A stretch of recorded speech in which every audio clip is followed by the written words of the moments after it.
Agartala motor stand সংলগ্ন একটি পরিত্যক্ত জায়গাকে কেন্দ্র করে শ্রমিকদের সঙ্গে একটি সমবায় সংস্থার মালিকানা নিয়ে বিরোধ দেখা দিয়েছে।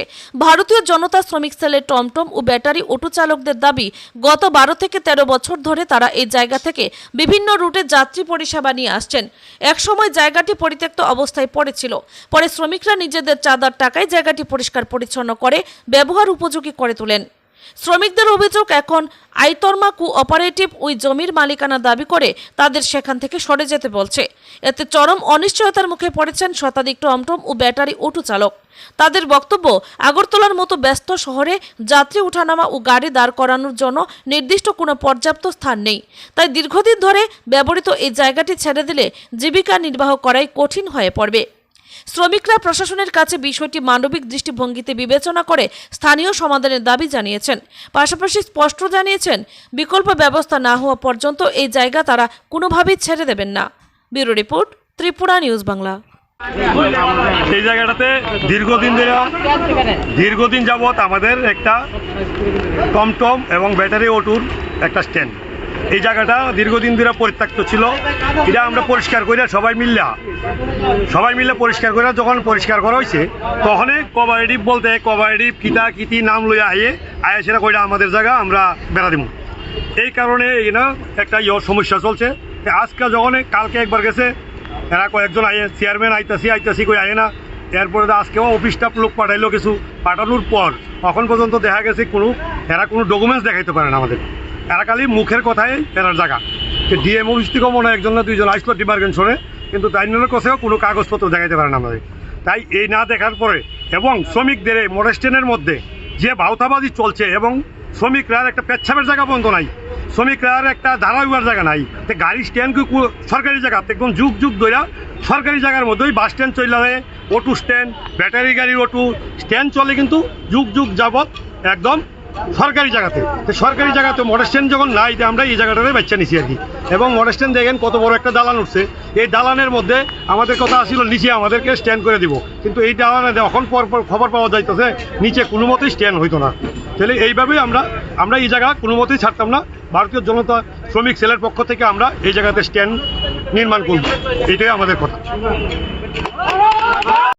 জল রাখছি যাতে মানুষ আইলে বিপদ করলে যাতে ফট করে সেটা একটা খাইতে পারে, বা একটা আউটলাইন নেই। তার লেগে আমরা এই জায়গাটা বানাই দিচ্ছি। গাড়ি নিয়ে যে আমরা যে যারা যাচ্ছে গাড়ি আছে, এই গাড়ি নিয়ে সেটা আমরা এই জায়গাটাও আমরা ঠিক করছি। এই জায়গাও মিলিত করেছে আমরা নিজেরা ঠিক করছি পয়সা দিয়ে। বিগত বহু বছর ধরে আমরা এখানে আছি। তারপর এই জায়গাটা কিছু পুকার মধ্যে, ঠিক আছে, নেশারিও আসলো, আমরা শেষ করছি। ঠিক আছে, শেষ করার পরে এখন হচ্ছে কিটা এত বছর আসতে বহু বছর গেছে, 10-12 বছর হইব, এতদিন কেউ কোনো পদ্ধতি নিচ্ছে না। সাডেনলি এখন যে একটা পরিস্থিতি আসতেছে, ওই উঠে যাবা ফিরে যাওয়া এতগুলো লোক খুঁজে যাবো। এত বড় একটা বিল্ডিং হয়েছে, বিল্ডিং হওয়ার পরে কইছিল শ্রমিক জায়গা দিব, ট্রেন দিব, কোনো পদ্ধতি নেই। কেন যা হইতেছে তো একটা সব মানে পয়সা লোক, গরিবের কোনো স্থান নাই।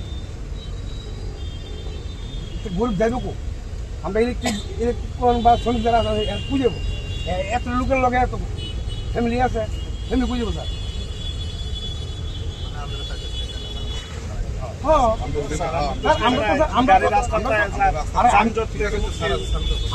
আমরা তো স্যার এরকম কেউ না কেউ ছোট ভাই হইতে পারি, ছেলে হইতে পারে, আসে তো না। আমরা তো শুনি, আমরা চাকরি পাইছি না, চাকরি না খাইতাম না, ঠিক আছে। আমরা তো এই দেশ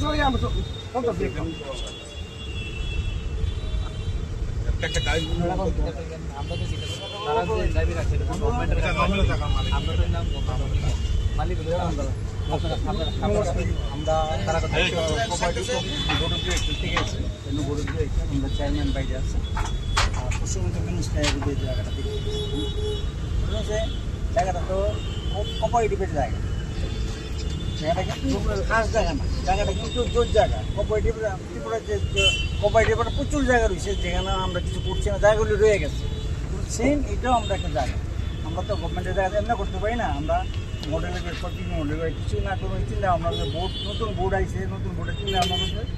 জায়গাটা কোঅপারেটিভের জায়গা, যা যদি আপনারা এখন করতেছেন জানেন, আপনারা গভর্নমেন্ট দিলে দিব, এটা জায়গাটা ব্যক্তিগত তো মালিকানা আছে।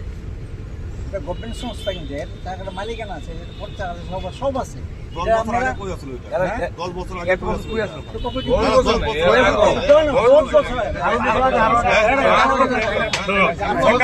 একটা মিনিট যখন এখানে মারাতে হয়েছিল তখনই মালিক কোথায় ছিল? ওখানে এই চিত্তরঞ্জনের কেস গেছে, কই ছিলেন আপনারা মালিক? আরে এবার দাদা আমার কথা শুনেন, আমরা আসলাম না। আপনি কে আসলো? মালিক আসলো। আর মালিক আমরা দেখতে আইছি, মালিকের পুরা বাড়িটা আমরা দেখতে আইছি। আমরা মালিক কেমন হইলো? মালিক কিভাবে হইলো? কোঅপারেটিভ তো, কোঅপারেটিভ কোন কোঅপারেটিভ? হ্যাঁ, তাহলে কোঅপারেটিভ গভর্নমেন্ট তো, গভর্নমেন্ট আন্ডারে তো, গভর্নমেন্টের লোক আমি কথা চলছে। আমরা আমাদের গভর্নমেন্টের লোকে কথা চলছে এবং পার্টি অফিসের লোকে বন্ধ কথা চলছে। আমি কথা চলছে কিন্তু প্রত্যেকটা ওয়ার্ডে ওয়ার্ডে কথা চলছে, প্রত্যেকটা কার্যকর্তার সঙ্গে কথা চলছে। গভর্নমেন্টের কথা কোন গভর্নমেন্টের কথা? আমি কোন গভর্নমেন্ট দেখবেন আপনি সবাই? এমন কোনো ইনফরমেশন নাই না তো আমি কিছু করতে পারতাম না। আপনি মালিকের ইনফরমেশন আমার দ্বারা নাই তো। কিছু করতে একটা বেড়া ছিল, আমরা এটা পয়সা খরচের পরে আমরা তখন মাদারটা হইতো সব কইছিলেন, মাদারটা হইতো সব কইছিলেন। এটার ভিতরে একটা মার্ডার হয়েছে, তখন কইছিলেন একটা লেডিস মার্ডার হয়েছে, জানবেন? জানেন না আপনারা? লেডিস মার্ডার হয়েছে এটার ভিতরে। আর মার্ডারটাও সব কোথায় ছিলেন আমরা? তখন থেকে আমরা সামাল দিছি তো। কত বছর আগে ডাইরিট যান, থানার বাবু যান। আরে বাবা, জায়গাটা তো একজনের, জায়গাটা তো একজনের। এটা কত বছর আমরা জানলাম না। আপনি আমার প্রসঙ্গহীন কথা কইলা, এটা বর্ষকহীন না, থানা আছে তো, থানা বাবুর কাছে যান, আছে একটা মার্ডার হয়েছে লেডিস। এখন এখানে আমরা অনেক আগে পরিষেবা তৈরি করব। বাম রামের কথা কইলাম না দাদা, আমি একটা কথা শুনেন। বাম রামের আমরা সাধারণ মানুষ, শ্রমিক, বাম রাম বলতে এটা কম বুঝি আমরা। আপনারা কি সিদ্ধান্ত নিচ্ছেন? আমার সিদ্ধান্ত হয়েছে, আমাদের কাছে অনেক বাউতাবাজি চলছে মিটিং এ, এটার ভিতরে তোমার জায়গা দিমু, এখানটা তোমার জায়গা দিমু, অথচ একটা হ্যাঁ দিছে না দিছে, আমরা নিছি, বাচ্চা নিছি। ওখানে আমি আলোচনা চালাইছি, দেখি আপনারা নিচ্ছেন, আমি নিছি না, আমি আলোচনা চালাইছি। এটা কখন চলবো এইভাবেই, যতদিন সিদ্ধান্ত আমি জ্বালাইতেছি জায়গায় জায়গায়, স্টেপ বাই স্টেপ। আপনি কে? আপনি ডেডিকেশন কি? আপনি চিন্তা করেন আমি আমার রেজুলেশনটা কি বলতে, আমি রেজুলেশনটা কেন দিব? আপনি কে? আমি জানতে চাইছি। বোর্ড মেম্বার, হ্যাঁ, আর আমি একদম শ্রমিক সেলারিও প্রেসিডেন্ট নিয়ে নাই। হ্যাঁ, যাক, আমি আলোচনা স্টেপ বাই স্টেপ চলছে। খুব ভালো কথা। আরেকটা জিনিস শুনেন, প্রগতি চান তো? আমরা প্রগতি চাই, আমাদের কোনো লস নেই, আমরা পার্টির প্রগতি, সবের গভর্নমেন্ট প্রগতি চাই। আমরা কথাটা আগে শুনবেন। এখানে আমরা ফিড প্ল্যান নিয়ে আমরা একটা বিরাট একটা পরিষেবা করব। এই পরিষেবার ফলে আমাদের অন্তত 50-60টা ছেলে মেয়ের ব্যবস্থা হইব, ঠিক আছে না? ব্যবস্থা বোর্ড আগে তারা নিছে না, দীর্ঘদিন কইরা ছিল, আগের যে সরকার ছিল তারাও এটা দৃষ্টিভঙ্গি নিছে না। আমরা যখন আসি, আমরা শুনেন, আমরা একটা ভালো কথা কই, আমরা দেখ গভর্নমেন্টের একটা ফার্স্ট, আমরা গভর্নমেন্টের একটা